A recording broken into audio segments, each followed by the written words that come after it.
Hey, welcome to All the Things with Stephanie. I'm Stephanie Lazica Kennedy, and I decided to start a YouTube channel because, heck, it seems like everybody has a YouTube channel and is snarking on one of the people that I have gone to and turned to and learned a lot from, and that would be Rachel Hollis. And no, I am not still a huge fan, but I do think she has lots of valuable content, but she is making lots of missteps now as a divorced single mom of four, dating Shawn Mendes's tour manager, all the things. Anyways, there's lots of people out there that are making snark videos on her content. And my intent on this channel is to actually make a snark video on one of their videos. I just got to figure out how to do that. I'm not there yet. So yeah, you're going to join me on this journey over the next who knows how long as I learn how to do this video thing, how I learn to become a video producer on YouTube and continue my content making. So currently I have a podcast. I am a parenting coach, parenting mentor. I don't consider myself a coach. I have a lot of experience, a lot of advice to give because if I don't mind saying so myself, I give a lot of advice, whether it's warranted or not warranted, but I know a lot. I will be 50 in 50 days. So today is 50 days away from my 50th birthday. In those 50 years, I have gone to school, gotten a master's degree, become a teacher. I was a high school math and science teacher, got that master's while I was in teaching. Then I got married, had 4 children, started 2 businesses, gave up teaching, went into those businesses full time. I lost a baby in there. I had a couple miscarriages. I don't know. I wouldn't call those miscarriages. I would call them pregnancies that didn't really stick in the beginning, but I had to terminate one pregnancy due to a birth big thing. I will go into that on another video. I have rebranded my business. I've changed. I've pivoted. I've been married for 22 years to an amazing man. God, he's pretty good. Super smart, smartest person I know on the planet. I try to pretend that I'm as smart as him, but alas, I am not. But he pulls me along on his journey as well. And yeah, that's me in a nutshell. I wanted to start doing these videos as I gear up to becoming 50 years old. I think just to document all of my thoughts and feelings on different things. And to be honest, as I get older and closer to 50, I don't give a crap anymore about what anybody thinks of me. I just want to share my ideas, share my experiences. There's a lot. People say I give pretty good advice on things. And so I have a whole nother channel called the Lazy Parenting Podcast. Actually I have a podcast that's got, I think, 80 episodes or something like that published. I try and do that. I'm on a bit of a hiatus right now, but that was coming out daily, Monday to Friday, up until last week. And yeah, I have a book sitting on my desktop of like 80,000 words that I'm going to publish in regards to parenting. I'm going to do that this year, I promise. I'm going to get that done. And I wanted to do this. This is for fun. So this is for me. This is something I want to do that I think brings me joy. And as Kia's World, if you watch the other snarkers, like on the Reddit, the Hollis Uncensored on Reddit, or if you watch Kia's World, or Savvy Writes Books, or Mac Attack, those are all the things I've watched, all the snarkers that are out there, talking a lot about MLMs, which I don't necessarily think are all a bad thing, and Rachel Hollis, and Dave Hollis, and Heidi Powell, and all of those things. And I would consider myself a pretty good expert on all things Hollis. I did watch Heather, the lawyer's most recent podcast and what she's talked about, and she actually knows a lot. They did a whole timeline of all things Hollis, and I probably joined into the Hollis fan club pretty close to when she did, but I'm Canadian. So up in Canada, I feel like we're a little bit behind the times, but I was the first of my friends to really know and buy the book, and I did. I bought the book for everybody and went through all of that, went through coaching, went to the business conference, was the only conference that I went to because I live in Vancouver, not Toronto, so I did not fly to Toronto. My friend and I went to, where did we go? We went to North Carolina, South Carolina, somewhere like that for the business, wherever the business conference was. They only had one of those. We went to that. It was great. It was fun. I enjoyed it a lot. And then I was the first to text the day that divorce was announced with like, oh my God, are you kidding me? Anyways, today, this is going to be my first video that I posted on the new YouTube channel, but today she released a 10-minute podcast on friends, and I wanted to do that as my first video because I thought that that was a good thing to talk through and follow along. And we're going to deconstruct it and go through it. And then maybe tomorrow, I'm really busy tomorrow, we'll see. I'm flying tomorrow to the other side of the country to go visit my 2 oldest kids. So we will see if I get a live video done tomorrow. But I'm going to snark on some of those videos. Most recently, Heather the Lawyer's video on the marathon, because we're gonna deconstruct that and people who are snarking on Rachel and all the things she's done I just don't get it. Like, she ran a marathon. That alone is crazy, crazy good. The fact that she talks about it being she didn't train for it and all that, we'll dive into, but we will do that on the next video. So today we're going to talk about her latest podcast. It just got released today and it's called Friends. So here we go. Hey guys, it's Rachel, and this is a quick word on friends. Friends. Specifically, the idea that you are your friends. All right, sit with me in this thought for just a moment. There is an old quote, which I think is by, what is his name? Okay, so this is one of the first things that people kind of get on Rachel Hollis about since she started her new, dive back into her podcast and dive into these YouTube videos called Rach Talks. And that is, she starts a podcast without actually doing the research on what she's about to talk about, which I admit is very annoying. And so she talks about this quote that there is in regards to you are the sum of the 5 people you spend the most time with. So I'm going to quickly look that up. You are because again, as Rachel talks about, everything can be found on a Google search bar. And so who made you are? All right. She talks about this. She got it right. I bet you she did look it up and she just pretends that she didn't look it up. Oh my gosh, his name is Jim Rohn, okay? There's this old quote by Jim Rohn that says... He's actually has an amazing podcast out right now called The Reinvention Project. My husband turned me on to it. And it's a weekly podcast that comes out where he interviews, unfortunately, mostly men. I would like to see more women represented out there as having done amazing things and reinvented themselves and having success later in life. But he's a little bit further on in years, and he is reinventing himself and learning along the way how to be better. So he interviews all of these amazing athletes and business people and leaders and etc. Anyways, it's a good podcast. It's called The Reinvention Podcast, so check it out. You are the combination of the 5 people you hang out with most. Let me say it one more time in case you've never heard this. You are the combination, the amalgamation, the mashup of the 5 people that you spend the most time with. So that's the quote, right? You are the sum of the 5 people that you spend the most amount of time with. Okay, so if you spend most of your time with your 3 toddlers, well, okay, think about it. If you spend most of your... Okay, so as a mom, you spend all your time with your kids. When my kids were little, I had 4 kids, and I have 4 kids between the ages of 12 and 20. And when they were little, there's a lot of little kids running around the house. That's who I spent my most time with, was my 4 little kids. That was who I spent all my time with. Was I a little squirrely at the time? Yes, of course I was. Trying to get out of the house, trying to go and do anything, try to keep myself sane is a challenge. I don't want to diss the moms who are home in the weeds right now with their little children, because that time in your life is difficult. Part of what I want to do on this challenge is talk about on this channel is talk about what it's like to be on the other side. I have a lot of experience, a lot of life that I've lived that I would like to share with people. Time with people who are negative, who are fear-based, who are anxious, right? You become who you hang out with.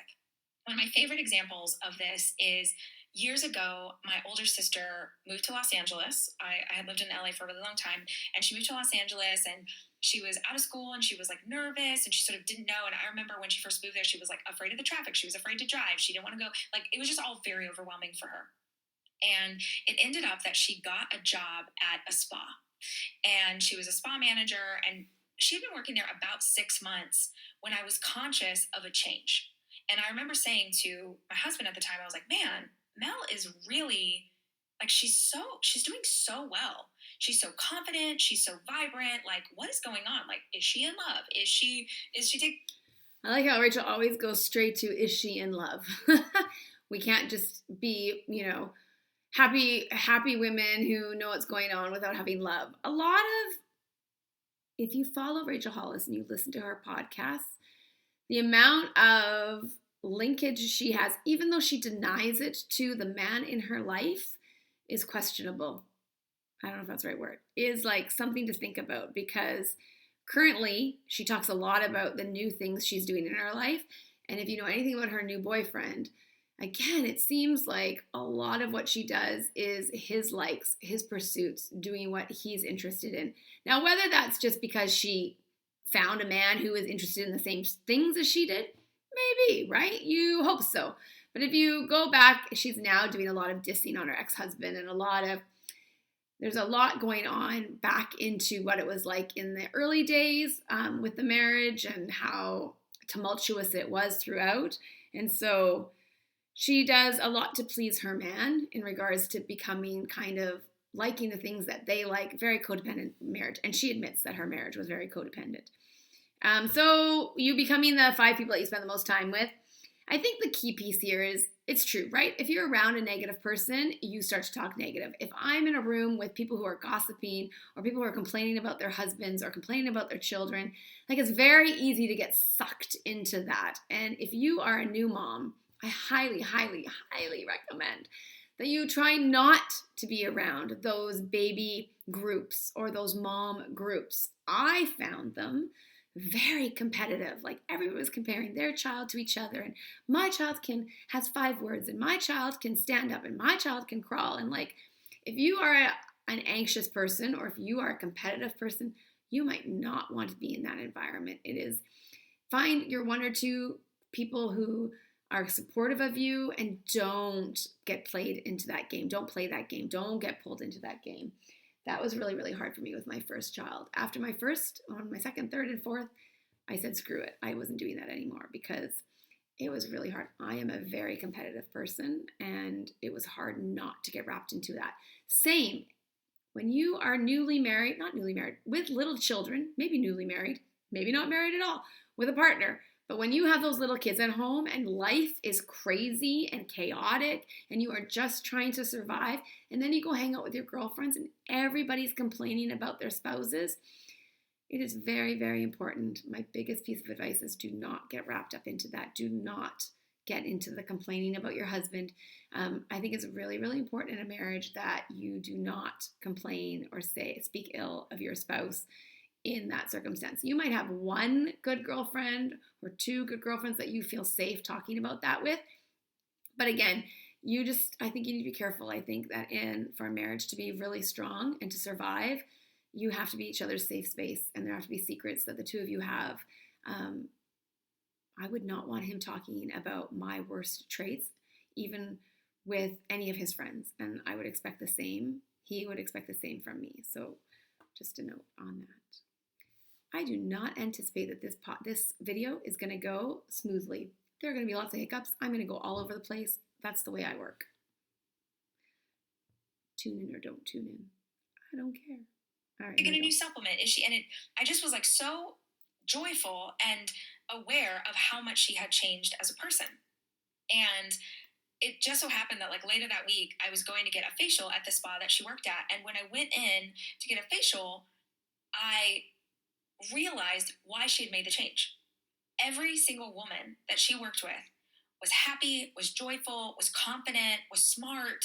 She was surrounded. She went from being surrounded. She was at a school, right? So she was surrounded by students who were unsure and feeling insecure about what came next. And then First of all, being a teacher is an extremely isolating job. You are in your classroom. I was a high school teacher, so that means I saw 30, 60, 90, 120 students a day, 4 blocks of each an hour and 15 minutes long. So 120 different students came through my door every single day. All that means from grade 8s to grade 12s, and all of that drama, all of those hormones, all of that stress. And literally, you are in that classroom. You could potentially be in that classroom from 7 a.m. until 6 p.m. alone by yourself. So, teaching is a very isolating job.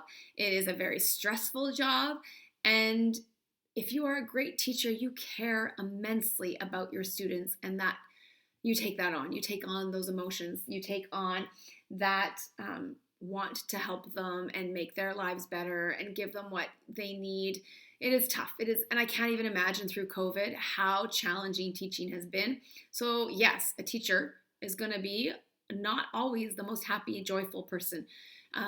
Teachers, if you are a teacher and you are feeling that alone and feeling isolated, it's really, really important that you try to find ways to find support in your school. So for me, that was an early morning study group with other teachers where we went and we learned about the newest pedagogy, and we learned about how to best reach our students. And like, we met once a week in the morning. I made sure at lunch that I got out of my classroom and I went and sat with other teachers at lunch just to get a different space, get some conversation about things that weren't about my teaching and about what was going on in my classroom. So if you can at all get away from that. And then I coached kids. I coached all the sports in high school, and that helped as well. Seeing the kids outside of the classroom, getting to know them and build relationships with them was super key to me enjoying being a teacher, and I think having success at that. So teaching is an incredibly stressful job. So when she says that her friend here, or I can't remember if it was her sister-in-law or whatever, was stressed as a teacher, well, yeah, and then moved into a salon where everybody's happy, and I can see that, right? And as a business owner with my job, with my staff, for sure, it's important that everybody comes in with a positive mindset, that we are all, as a leader, that I'm trying to set them up for ways to find success, ways to grow, ways to learn how to handle the bad things that happen, ways to handle stress. So yes, your work environment is really, really important. If you're in a toxic work environment, I think that brings you down, right? So if that lunchroom at your work is a negative zone, I would say stay away from that negative zone. Teaching too, staff room can be a negative place as well. So make sure you find your people who love what they do and be surrounded by those people. I agree with that. She went into a job where she was surrounded by confident, awesome, kind, badass women, and that's what she became. We absorb the characteristics and the personalities and the mannerisms of the people we spend the most time with. And this is really powerful if you're wanting to make positive change in your life. If you want to make positive change, then figure out what kind of ways you want to change and evolve, and hang out with people who are better at that than you are. It's that simple. If you want to understand maybe why you have devolved, there's evolution and then there's devolving, like you're going backwards. It's really powerful to ask, man, who am I spending time with that maybe I wasn't, right? I mean, that's also life. We go through seasons in our life, and it's really important that if you're a young mom or a young woman, you understand that there are going to be high times and there are going to be low times. It's just the way that the world works. When your kids are little and your husband or partner or wife is working, if you're the stay-at-home parent, it is hard. It is so hard. That first baby, the impact that has on your relationship is so challenging. But know that it's a season. Everybody goes through that. Everybody I know, I went through it. You go through the seasons. It is not all happy, happy, love, love. There are definite difficult times. I think part of the challenge there too, especially in our relationship here, was that as you're young and you're going through and you're having children, often if you're the home person staying at home with the babies and your partner is the one working, it's likely that they're at that stage in their career where they're working a lot, where they're trying to progress, where they're trying to get promotions and things like that. So they're not home very much. I was home alone with 4 kids. Let's say there's 5 work days in a week. 3 of those work days, I was home alone until 8 p.m., maybe once a week until 11 p.m., and then maybe once a week he was home for dinner. Like, it was rough, rough, rough, rough. Thankfully, I had my mom and my mother-in-law that helped with the kids. I was very blessed. I wouldn't have had 4 kids had I not had that support system. So understand that there are seasons, and it is not going to just be all roses and unicorns and puppies. No, don't believe that. I've also told the story before of years ago I started going to Pilates. And I love Pilates. It's like amazing. It makes you strong and it's a great form of movement.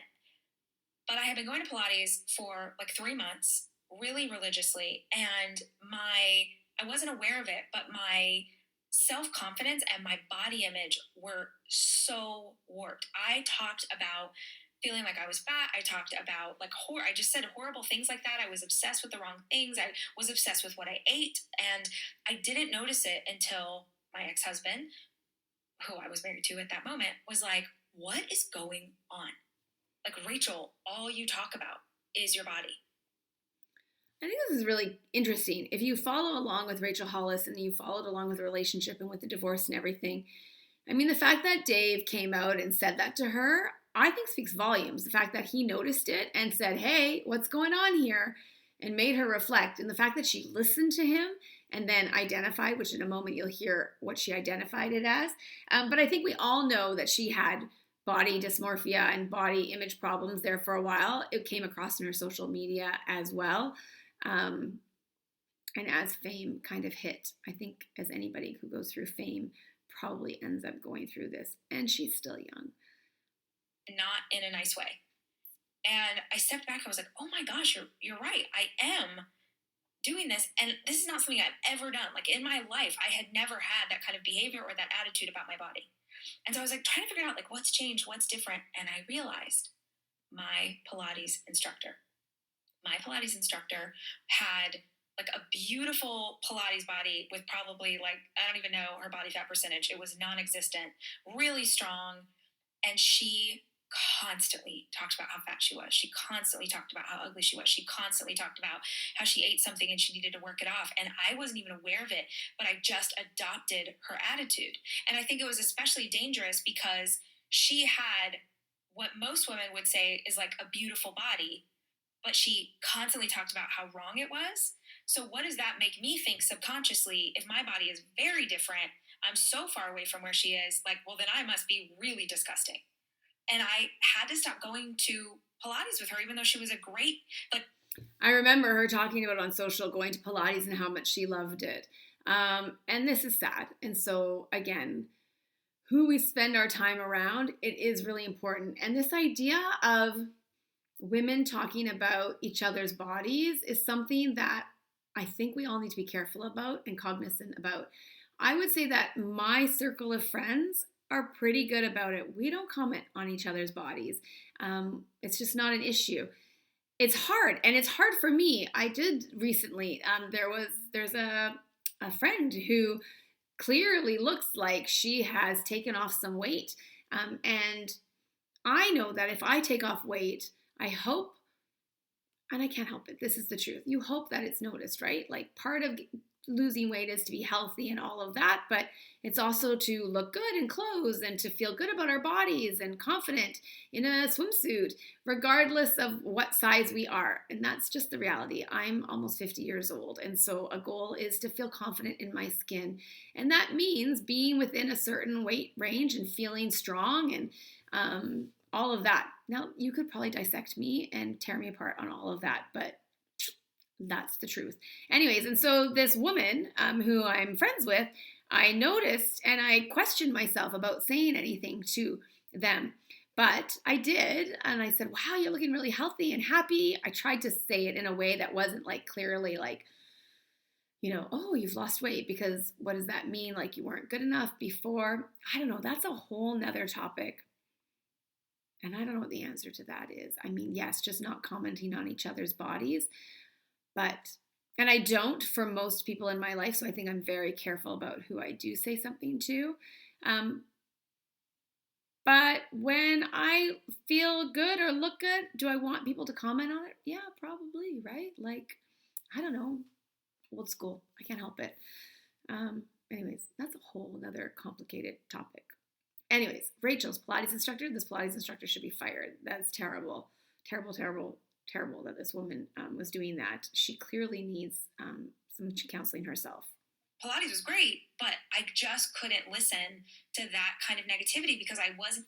Oh, and if you have friends that are constantly talking about their bodies and complaining about them, we don't want to be around that, right? So again, if you are a mom and you have young children in the home or old children in the home, I think it's really, really important that we never, ever, ever talk about bodies to our kids. We never say anything about what size they are, what putting on weight, taking off weight. Like, I think I have tried in the 20 years of my parenting to almost never mention anything about their bodies other than jokingly. I mean, maybe this is wrong, but I'll be honest. Like, we joke about my third child. Like, he was a 10.5-pound baby when he was born. He was chubby.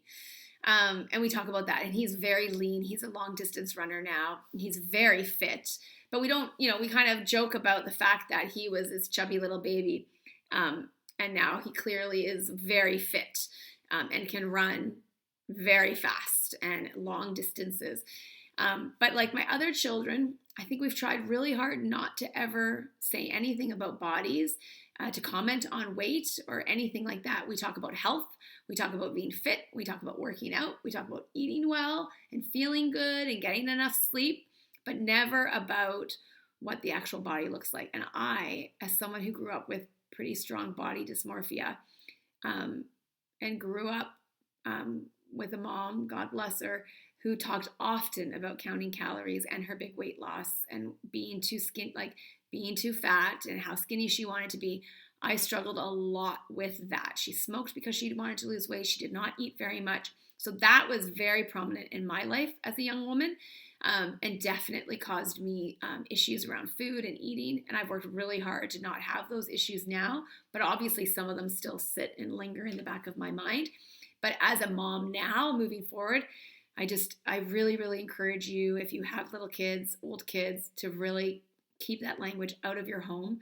And it's worked. I feel like overall my kids have very high self-confidence, do not seem to have any body confidence issues, and they kind of range in size. They're fit, they're healthy, but whether or not I don't know, they are who they are. And that's all we talk about. Everybody is their own size, what they're meant to be, and happy and healthy and able to do the sports and the things that they want to do. So that's another topic for another day I could dive into. We could talk about that forever, right? But it's important that we surround ourselves with people who don't talk about that. And I think we worked really hard at I'm in a fitness for young women. We try really hard not to talk about bodies in the sense of large or small or any of that. We talk about being healthy and fit and having good habits and all of that. So, yeah. Even conscious of how much I was absorbing it. All of this to say, it's a really powerful thing to ask yourself why you're doing the things you're doing. And if you find that you want to make change, one of the best ways I know of is to seek out people who are further along that path than you are. Like, I have gotten so much teasing from friends in my life because I am friends. I literally have friends that are in their 60s and their 70s. They are genuine friends that I hang out with, that I spend time with. And I remember one time my friend Hassan, I was telling a story about a girlfriend of mine who's older. And I was like, oh, she's in her late 60s. And my friend Hassan was like, wait, you have a friend, like an actual friend who's in her late 60s? And I was like, yeah, totally. This is a good point, and I commend her for talking about this. I remember when I was a teacher, so I was in my early 20s, and the older women on staff there was a quilting club that I joined. There was a running club, and they were runners, and they were skiers and snowboarders. And I just surrounded myself with women that were older with me in that profession to learn from. They were who was at my bridal shower. They were who gave me advice. They gave me great presents at my bridal shower with sage advice, and were women that were further along in life than I was. And I really think that that's important. Who are you taking your advice from in regards to your life? Are you looking for those that are further along? So on TikTok and all of that, I see so many people giving parenting advice. and they have like one toddler at home. Are you kidding me? You have one toddler? Like, how do you give advice when you have one toddler at home? Anyways, 4 kids. I'm 50. My oldest is 20. I have 2 at university on scholarship. Like, there's a difference between those that have been through it and those that are just starting out. And so who are you going to for your advice? And again, take advice with a grain of salt, but sharing all I can do is share my experience and what's worked for me and what hasn't worked for me. And trust me, it has not all worked for me. There are a lot of times that, I was not my best parent. I did not have my best moments, but you learn through all of those. And 4 kids, I've got a pretty good science experiment of 4 different personalities. I've got 2 boys and 2 girls, and they are all 4 very different and all had to be parented very different. Not just to mention the birth order, but just their personalities and all of that as well. So who are you going to for your advice? Who are you surrounding yourself with? Are they further along in the journey? I think those are all valid points that she brings in. What she doesn't really talk about is that if you are a young woman, how do you find those people? So I found those women because those were in my job. Like, I found them through work. But once I became a mom and I was home, I didn't have that anymore. If I was just now an entrepreneur and just having children, I wouldn't have anybody. And so, like, now in my life, it's much harder to find those mentors. And so where do I go? I go to podcasts. I read books. I try to get that mindset around me from those areas in my life. And so I think she talks a little bit about that. Do you know how much wisdom she has? Do you know how many things she's lived through that when she's like, hey, don't worry about this, I promise you won't care in a decade, I freaking listen. Like, I know that that's not always the best advice, like, don't worry about it. And so I have to be conscious of that when I'm talking about my experience to other women, younger women, because that doesn't negate the hard that you're going through in that moment. And life can be really, really hard. And just because I may have been through pregnancy loss or I may have been through that as well, it doesn't negate the fact that you're going through that right now and how difficult that time is.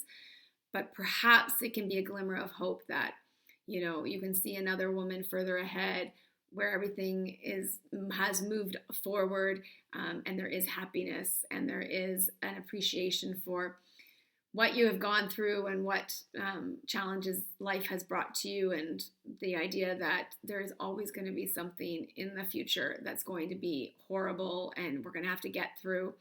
I thought that was it, and then I lost my mom unexpectedly. Like, there's so many things that we all go through our entire life, and it's hard when you're young because it's the first time you have something really difficult happen. There's no words to describe. There is no words of comfort to get through that. But maybe being around other people who have been through those times does offer a little bit of comfort, a little bit of understanding, people to sit with you through those hard times and just, sit with you through it. That spirit and that energy of like having so much more information than I have, those are the kind of people that I want to absorb from. So if there's an area you want to grow, if you want to grow as a parent, if you want to grow as a friend, if you want to grow as like in your faith, if you want to grow as a writer, if you want to grow your creativity, if you're single and you're like, man, I'm so shy, I can't meet anyone, like, call your cousin who's a social butterfly who's so good at making friends with anybody. Like, go hang out with people who are better at the thing that you want to be better at. See, the crazy thing is so often we are getting advice on topics. Like, we're getting advice from people who don't know anything about the topic they're giving us advice on. And we're listening. Okay, I do have something to say about this because I think this is true. We need to be careful about who we are asking advice from.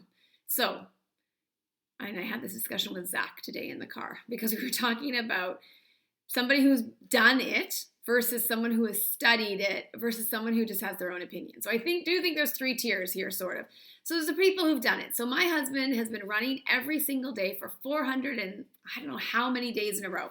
He started like last January, right? So over a year ago, he started running every single day.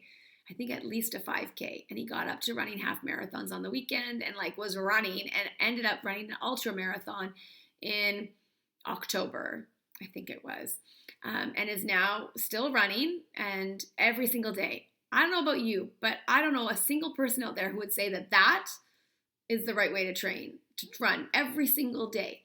Yet, There are people out there who have run every single day. And until you try and do something that you haven't done, do you know that these people exist out there? There are people who exist out there that are like 60 years old and have run every single day for 20 years in a row. Like, I never knew that. I would never have known that had my husband not started running every single day and made it to 420 something days. And he just ran his fastest 10K in his life this past weekend at the age of, I think he's 48. I would never have thought that was possible. So taking advice from people who have not done that, who have not proven that it's possible, I think we need to be careful about. The argument I got into with Zach is that, but there are people who study biomechanics. There are people who study health. And so, yeah, okay, in running, maybe that works. But taking advice on business from someone who studied it versus someone who has actually run a business, started a business, built a business from the ground up. I think we just got to be careful who we are taking advice from. I think we listen to all of the stories and then make educated decisions based on all of the information we gather. Like, I remember my ex-mother-in-law used to, it destroyed my self-confidence. She would just talk so much negativity about me being a working mom or me being an entrepreneur and what this was going to do to the kids. And don't even get me started on the fact that she never worried about what it would do for the kids that their dad worked, but she just all sorts of ideas about me. And isn't that the truth, right? Forever and ever and ever as women. Yeah. I'm curious in a same-sex partnership how that works. If with children. So whether it was whichever way, like whether or not one partner, whether if they're both females, whether both females get that or not. And in a male partnership, whether they get that at all. That old adage of like, oh, you're a mom, you should stay home, and you being away, what does that do? It's that's not valid. What I'm saying is that I think that still happens way too much, way too often. The working mom, and she was an important figure in our family, and I took that in, and Although I do want to say, if you want to stay home with your kids, that's totally okay as well. Whether you're male, female, or non-binary, whoever wants to stay home with the kids, that's great. And if neither of you want to stay home and you want to hire someone, right? We just have to do what's best for everybody and think about our kids. For me, it was me. I knew I wanted to have a family and stay home to raise my own kids. And I knew I could make that happen. I was very blessed and very lucky. My husband had a good job.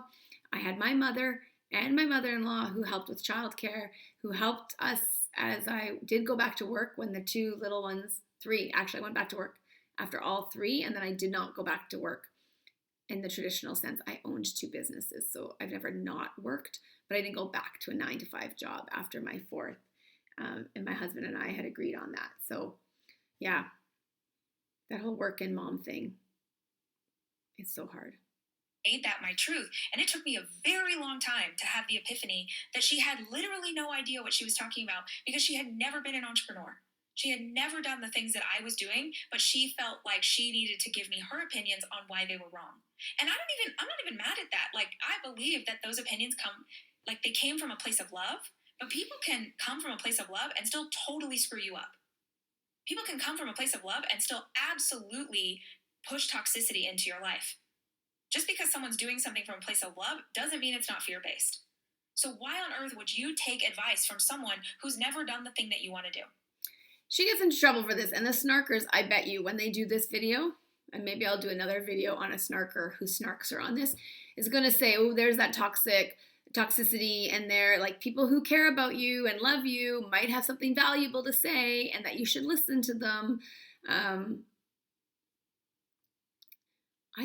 I don't know what my thoughts are on this. I think we have to listen to all of those around us, but ultimately do our own research and make sure that what we're doing is right. And for me, in my family, it is who is most closest to me. So my husband and I have to work together to raise these kids. We are in a partnership, which means his opinion matters in what I do.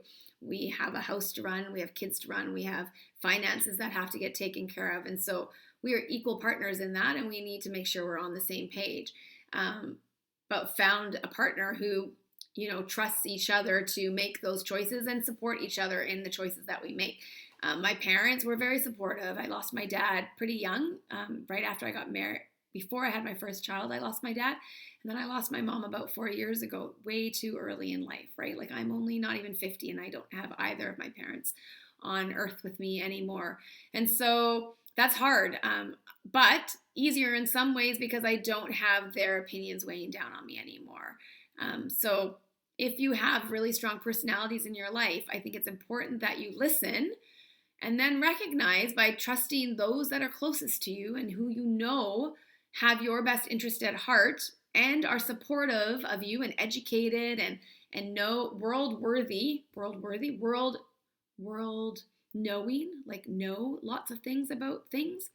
You want to talk to them, right? Have those mentors in your life that can help guide you. If you want to level up in your life, level up your friends, level up your circle.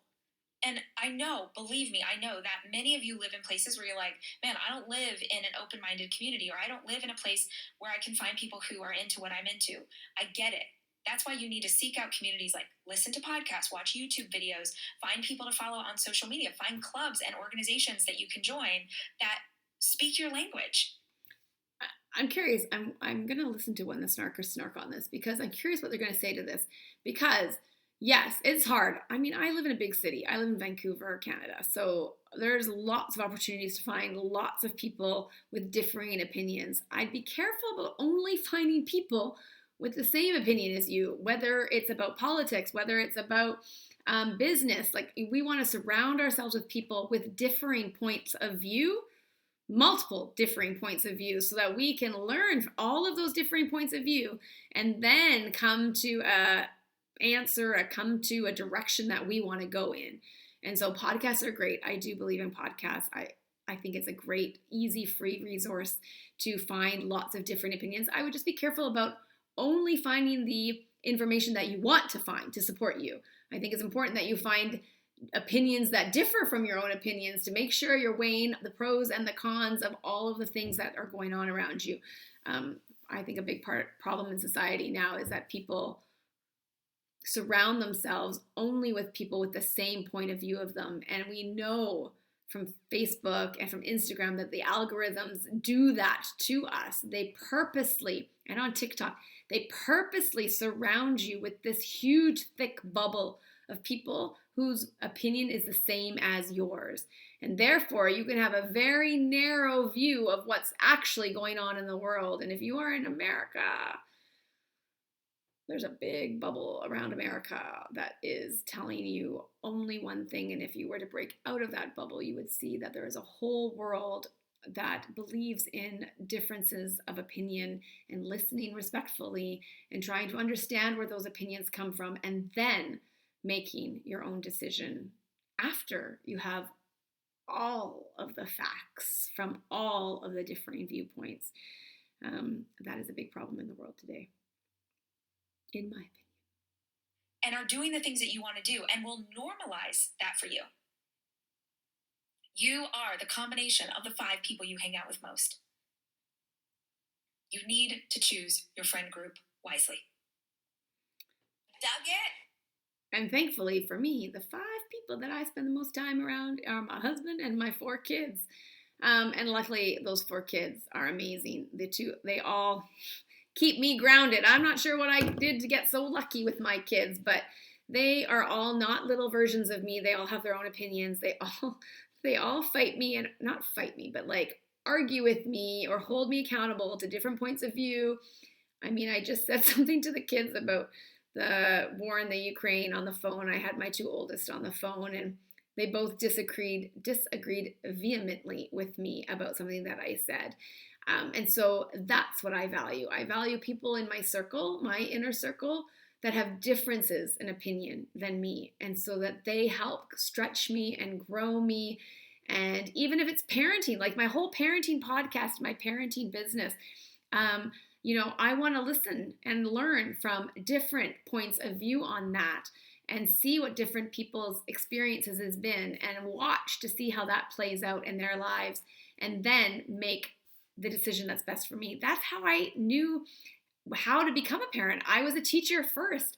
I got to watch my sister-in-law raise her little ones before I even thought of getting married or having babies. And then I was a teacher and I got to see all of these kids raised, and I met their parents at parent-teacher conferences, and I met all of these kids with what did they do at school, what clubs were they involved in, what sports were they involved in, and I had like a whole sampling of the kids that I hoped that one day my children would be like, and I got to make choices based on that knowledge.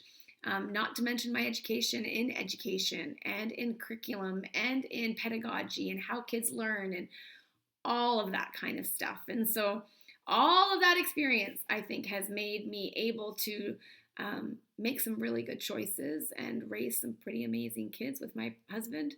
He is amazing and so smart, and he keeps me grounded. And so I am lucky because those 5 for me are five pretty amazing people. And then I have my business partners, and then I have other really strong women in my life, from the business further into the business world. And then I have amazing young women in my life that are 20 years earlier in their careers and 20 years earlier in their family, who I get to watch and learn from as they go through their stages of life and seasons of life. So I'm feeling very blessed. Anyways, that was the first episode here on All the Things with Stephanie Lasik-Kennedy, SLK. I hope you come back for the next video. Please write in the comments below what you thought of the video, and I will do another one. And hopefully I'll be able to do some live videos soon. This will be my first video that I post, and thanks for watching. Make sure that you hit that subscribe button, bell, all those things, and then check me out over on Instagram, TikTok. The Stephanie Kennedy is my handle, and my parenting business is Lazy Parenting.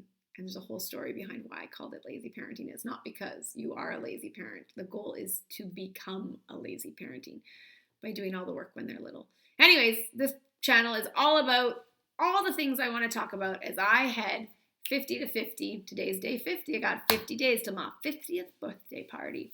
Anyways, I'll see you back next time. Bye.